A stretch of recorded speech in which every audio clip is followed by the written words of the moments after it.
নমস্কাৰ লয়লাখ কাপোৰৰ বিপণীলৈ আপোনালোক সকলোকে আকৌ এবাৰ স্বাগতম জনাইছো। আজি এযোৰ টছ কটনৰ কাপোৰ লৈ আহিছো, প্ৰিমিয়াম কোৱালিটিৰ টছ কটনৰ কাপোৰ। এইযোৰ পিংক কালাৰত প্ৰিমিয়াম কোৱালিটিৰ টছ কটনৰ কাপোৰ, খুব ধুনীয়া কাপোৰ এযোৰ। এইখন হলগে চাদৰ।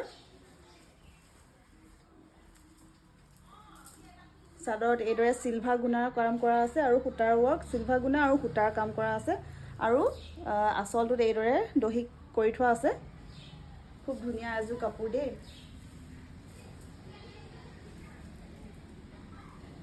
খুব লাইট পিংক হয়, গৰমত পিন্ধিবৰ কাৰণে আপোনালোকে এই কাপোৰযোৰ বিয়াতো পিন্ধি যাব পাৰিব, মানে ইমানেই ধুনীয়া কাপোৰযোৰ।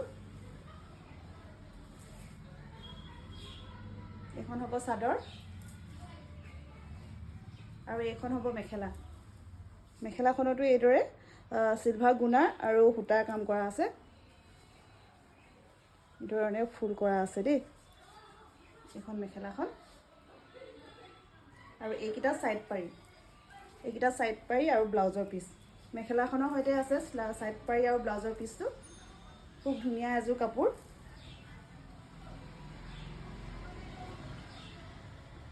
গৰমত পিন্ধিবৰ কাৰণে এনেকুৱা লাইট কালাৰবোৰ খুব ভাল, মানে দেখিলে একদম ঠাণ্ডা ঠাণ্ডা লাগে।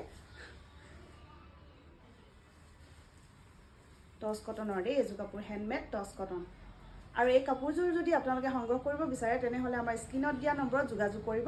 আৰু ইয়াৰ মেখেলাখন চিলাই থোৱা নাই, আপোনালোকে যদি মেখেলাখন চিলাই মেলি ৰেডি কৰি ল'ব বিচাৰে তেনেহ'লে আমাৰ সৈতে যোগাযোগ কৰিব। আমি ৰেডি কৰি কাপোৰযোৰ আপোনাৰ হাতত দিবলৈ চেষ্টা কৰিম।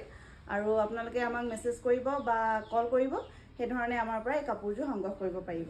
ধন্যবাদ।